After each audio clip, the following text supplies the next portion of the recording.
और थोड़ी दूर तक चलता हूँ। देन मेरे पापा मुझे बताते हैं कि तेरा मामा एक्सपायर हो गया। अब मेरा मन ब्लैंक, मेरे मन में कुछ नहीं आया। ये शब्द सुन के मेरे मन में कुछ भी नहीं आया। 17 मार्च सन 2008, ये डेट मैं कभी नहीं भूल सकता। इन दिनों मैं बोर्ड के पेपर दे रहा था और उस दिन मेरा 17 मार्च सन 2008 में मेरा 10th क्लास का हिंदी का पेपर था। और जो मेरा सेंटर पड़ा था वो कुछ कार्मल कॉन्वेंट स्कूल मालचा मार्ग जो न्यू दिल्ली में है, वहाँ मेरा सेंटर पड़ा था। और मैं अपना पेपर लिख रहा था। उस दिन मेरा हिंदी का पेपर था। सुबह सब कुछ ठीक था और सब कुछ बढ़िया था। और मैं पेपर देने पहुंचता हूँ ब्रेकफास्ट करके, दिन सेंटर पहुंचता हूँ और जो पेपर आता है वो भी मुझे साफ आता है। और जो मेरा पेपर है वो टाइम से थोड़ा पहले ही ख़त्म हो जाता है, लेकिन फिर भी मुझे वहाँ बैठा रहना पड़ता है कि जब सबका ख़त्म होगा, जब सेंटर का टाइम मतलब ऑफ होगा, हम तभी बाहर निकल सकते हैं। और मैं खिड़की से बाहर देखने लग गया। खिड़की से बाहर देखने लग गया तो मुझे उस स्कूल की सारी ग्रीनरी दिख रही और सारे पेड़ पौधे दिख रहे हैं और मुझे देख के बहुत अच्छा लग रहा है क्योंकि मेरा पेपर हो गया है और मैंने उसको 2-3 बार रिवाइज भी कर लिया है। और मुझे पूरा कॉन्फिडेंट था मैं कि मेरा पेपर अच्छा हुआ है। तो बड़ी खुशी थी। देन बेल बजती है और ऑफ होता है। हम सारे दोस्त निकलते हैं और डिस्कस करते हैं कि तेरा पेपर कैसा गया। तो मैं तो बोलता हूँ कि मेरा पेपर बहुत अच्छा गया और मुझे सारा पेपर आता था। और बाकी लोग भी बोलते हैं कि हाँ, पेपर बहुत ईजी आया था, कोई दिक्कत नहीं थी। और बहुत खुश था मैं क्योंकि इसके बाद सिर्फ मेरा एक साइंस का पेपर रहता था जो ठीक आई थिंक 6 दिन बाद था। एंड देन उसके ठीक 6 दिन बाद प्रैक्टिकल्स थे साइंस के, यानी कि 24 मार्च को शायद मेरा साइंस का पेपर था।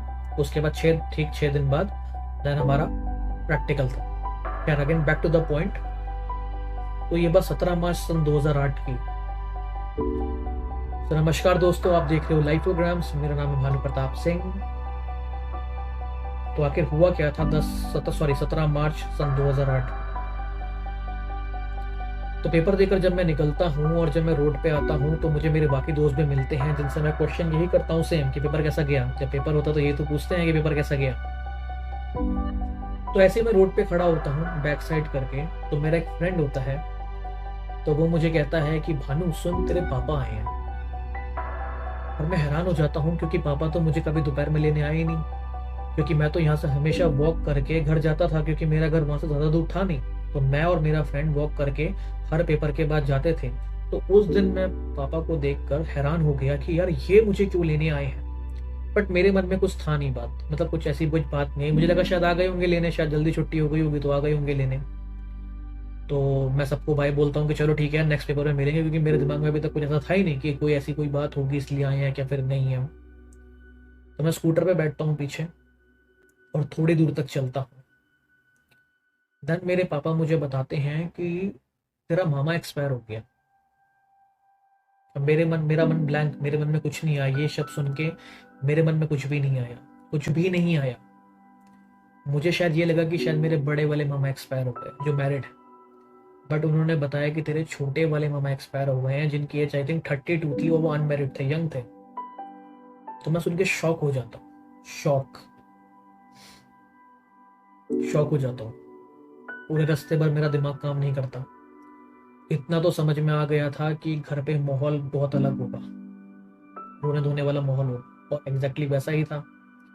जैसे ही मैं घर पहुंचा तो मम्मी का तो रो रो के बुरा हाल था और पास की 2 आंटी आई हुई थी और उन्होंने बोला कि हमें अभी ही निकलना होगा और हमें अभी ही जाना होगा क्योंकि कल वो डेड बॉडी लेके जाएंगे। और मेरे पापा मम्मी विद इन 1-2 घंटे में निकल जाते हैं बरेली के लिए। अब ये सब जो हुआ, हमें तो कुछ समझ में ही नहीं आया कि ये सब हुआ क्या। ना मुझे ना मेरी बहन को, किसी को कुछ समझ में ही नहीं आया। और ना हमें पता चल रहा था कि वहाँ पे क्या हो रहा है, क्योंकि उस टाइम वीडियो कॉल का ज़माना नहीं था। ये व्हाट्सएप फेसबुक, उस टाइम फेसबुक था बट कोई यूज़ नहीं करता था, लेकिन व्हाट्सएप कुछ था नहीं। अब जब वहाँ पे पहुँचे, सब कुछ हो गया। देन मम्मी और पापा वापस आए घर। मम्मी का तो रो रो के बुरा हाल था, ऑब्वियस सी बात, उनके भाई की डेथ हुई है। अब इतना तो क्लियर था कि जैसे ही मेरे एग्जाम्स ओवर होंगे तो हमें उसी दिन दोबारा बरेली जाना पड़ेगा क्योंकि 13वीं का सीन है। सो जैसे ही मुझे याद है कि जैसे ही मैं अपना बायोलॉजी का प्रैक्टिकल साइंस का प्रैक्टिकल दे के निकला, जो लास्ट पेपर था मेरा, अब मेरा मन तो था रुकने का, बट मेरे पापा अगेन दिन मुझे लेने आ गए और मुझे सीधा जाते ही, क्योंकि बच्चों को एक्साइटमेंट रहती है कि यार उनके बोर्ड के पेपर खत्म हुए तो आज तो खेलेंगे, ये खेलेंगे, बट मेरे पास कोई चारा नहीं था क्योंकि मुझे उसी दिन जाना था बरेली। तो हम निकले, उसी दिन निकल गए और हमने फटाक से ट्रेन पकड़ी और ट्रेन पकड़ के हम बरेली पहुंचे। मतलब जैसे ही मैं पेपर दे के आया घर पे, वैसे ही मैंने कपड़े चेंज करे, सामान हमने बांधा और हम निकल गए। अब जब वहां पहुंचे बरेली, हम कभी रात में पहुंचे थे, कुछ खा नहीं रखा था, और जैसे ही घर पे पहुंचे तो दोबारा से रोना पिटना स्टार्ट हो गया, क्योंकि किसी को यकीन ही नहीं हो रहा था कि इतनी यंग एज में कोई कैसे जा सकता है। एक्चुअली उनकी दिमाग की नस फट गई थी।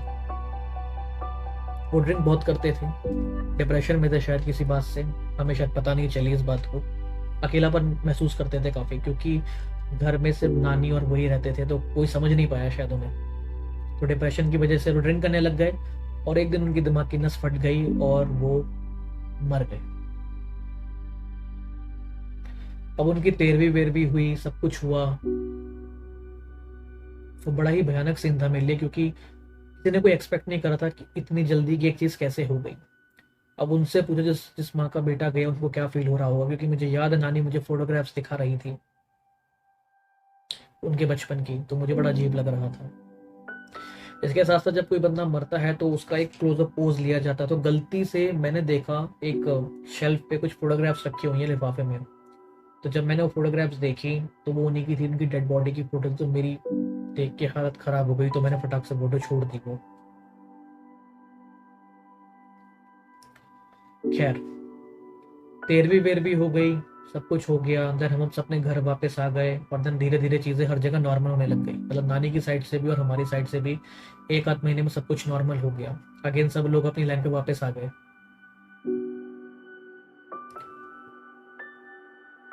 तो ये मैं बता क्यों रहा हूँ आपको, ये सब चीजें बता क्यों रहा हूँ? मैं बता इसलिए रहा हूँ कि अगर एक बार इंसान चला जाता है ना भाई, तो कुछ दिन दुख लगता है, लेकिन ये दुनिया किसी के लिए नहीं रुकती भाई। ये दुनिया किसी के लिए नहीं रुकती। ये दुनिया आपसे पहले भी थी और आपके बाद भी रहेगी, हमेशा रहेगी। यहाँ पे कोई भी आया ना, वो दुनिया किसी के लिए नहीं रुकेगी, चाहे वो किसी भी देश का प्रधानमंत्री भी क्यों ना हो, किसी के लिए नहीं रुकेगी। इतनी बड़ी भारी भारी राजा, भारी भारी सभ्यता आई, राजा आए, रानियां आए, सब मर गए, खत्म हो गए, किसी के लिए नहीं रुकी। ये दुनिया कॉन्स्टेंटली चलती रही, चलती रही, चलती रही, चलती रही। ये किसी के लिए नहीं रुकती। और ये लाइफ की बहुत कड़वी सच्चाई है। ये लाइफ की बहुत ज्यादा कड़वी सच्चाई है कि ये लाइफ किसी के लिए नहीं रुकती। आपका कोई भी सगा मर जाए, नहीं रुकेगी। कुछ दिन दुख लगेगा, बट आपको चलाना ही पड़ेगा। इवन आप भी मर जाओ, कुछ दिन का दुख मनाया जाएगा, लेकिन उसके बाद भी ये लाइफ चलेगी, चलेगी, किसी के लिए नहीं रुकेगी। और यही लाइफ की एक बहुत ज्यादा, कहते हैं ना, ट्रूथफुल, कड़वी सच्चाई है, ट्रुथ है एक तरीके से। तो जब भी मेरे सामने वो इंसिडेंट आता है, बड़ा अजीब सा फील होता है। हर किसी के साथ में कुछ ना कुछ ऐसा इंसिडेंट जरूर हुआ होगा, आप लोगों के साथ भी हुआ होगा।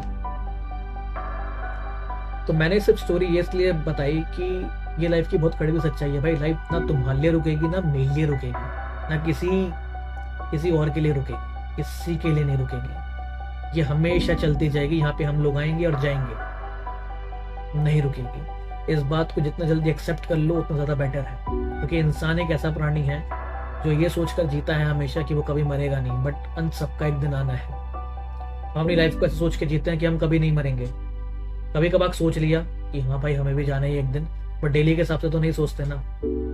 और हम ऐसे जीते हैं कि हम कभी नहीं मरेंगे, बट हमें मरना है। ये सच्चाई है, कड़वी सच्चाई है लाइफ की। जो यहाँ पे आया है वो तो जाएगा ही।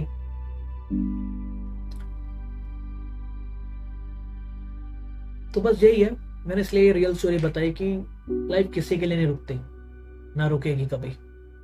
ये चलती जाएगी, चलती जाएगी, चलती जाएगी, हमेशा चलती जाएगी। सो इस बात को हमेशा याद रखना। सो मिलूंगा नेक्स्ट वीडियो में। बाय।